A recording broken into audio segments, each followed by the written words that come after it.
TRS working president KTR Telangana పరువు తీస్తున్నారని MLC Addanki Dayakar అన్నారు. తెలంగాణ ప్రజలు కేటీఆర్ వైనాన్ని గమనిస్తున్నారని, సిగ్గుపోయేదాకా సిగం ఊగిడినట్టు కేటీఆర్ పరిస్థితి ఉందని విమర్శించారు. కేటీఆర్ మాయల మరాఠా మాటలు చూస్తుంటే ఆయన భయం ఏంటో అర్థమవుతుందని అద్దంకి ఎద్దేవా చేశారు. కేటీఆర్ మాయల మరాఠా మాటలు చూస్తే తన భయం ఏందో అర్థమవుతుందా? ఇప్పుడు చాలా లుచ్చా మాటలు మాట్లాడుతున్నది నువ్వే. నీకొక ఇంగితం లేదు, వ్యవహారం లేదు, ఒక ఆలోచన లేదు. భయం పుట్టుకొని ఇలా చేస్తున్న నీ పిచ్చి ప్రేలాపనలు చూస్తుంటే ఒకంత నవ్వొస్తున్నది. ఇలా నువ్వు ఆట ఆడుకుంటా అని చెప్తున్నావు. దేనికి? దొంగతనం చేసి ఆట ఆడుకుంటావా?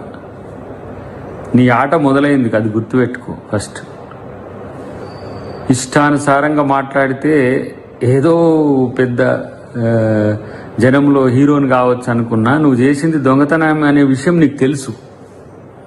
ఇలాంటి పనికిరాని మాటలు మాట్లాడడం వల్ల నీకొచ్చేది ఏం లేకపోగా ఇలా ప్రభుత్వాన్ని, కాంగ్రెస్ పార్టీని, ముఖ్యమంత్రి నువ్వు మాట్లాడుతున్న తీరు చూసి సభ్య సమాజమే ముక్కున వేలేసుకుంటుంది. నీ యొక్క భావజాలం, నీ యొక్క భాష. నిజంగా నిన్ను కనీసం గతంలో కేసీఆర్ కొడుకుగానైనా చూస్తానికి ఇష్టపడేటోళ్ళు.